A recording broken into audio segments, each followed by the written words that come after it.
Next, it's called lateral movement attacks, which what that means is that within a VLAN, we know there are several host endpoints, and if the attacker is somehow manages to infect one of the endpoints within the VLAN, then it's going to be able to start attacking all other hosts within the same VLAN. Because in general, we don't, in most use cases, we don't configure any kind of network access policies or any kind of firewall rules to restrict intra-VLAN traffic. So that's called lateral movement. Like this is less dangerous if an endpoint got infected as opposed to if a server in the data center got infected. Because if a user got infected, then it's going to take time till that endpoint has actually a chance to go and infect the data center and grab the resources from the data center. Because that's where the sensitive information is. That's what the attacker needs to grab his hands on the data from the data center. But if a server from the data center gets infected, and then by lateral movement, it can infect other endpoints within the same VLAN, just because in the same VLAN we don't in general put any kind of security measures, then that is a big problem. So it's easier for the attacker to infect endpoints within the same VLAN, because it may happen that if the attacker wants to infect endpoints from other VLANs, it may have to pass through firewall as the default gateway, which may restrict traffic to other network segments. So it's going to be more difficult for the attacker to infect endpoints from other VLANs as opposed to endpoints within the same VLAN. And of course, the more endpoints are infected within the same VLAN, because those endpoints may move around, like if it's a desktop, a laptop, or a smartphone, as those endpoints move around in the network, they get connected to other VLANs, and they infect other VLANs, and so on.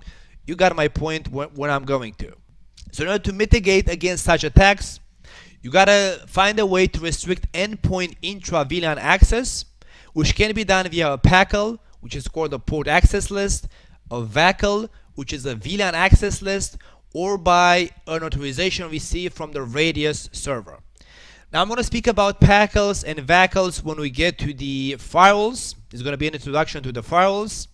It's going to be just an access list, a layer 3 ACL applied at the layer 2 port level or at a VLAN level. That's what a PACL or a VACL means. It's a regular layer 3 filtering access list, which is not going to be applied at the layer 3 interface. That's going to be a VACL, or router ACL. It's going to be called a PACL because it's going to be applied at a port level, but a layer 2 port, or a VACL because it's going to be applied at the VLAN level, not at a port level.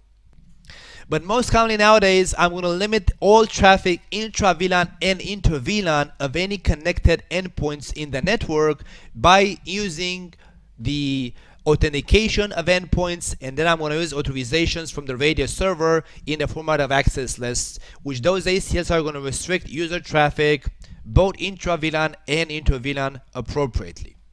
Because if you think about it, like if let's speak about the user's VLANs.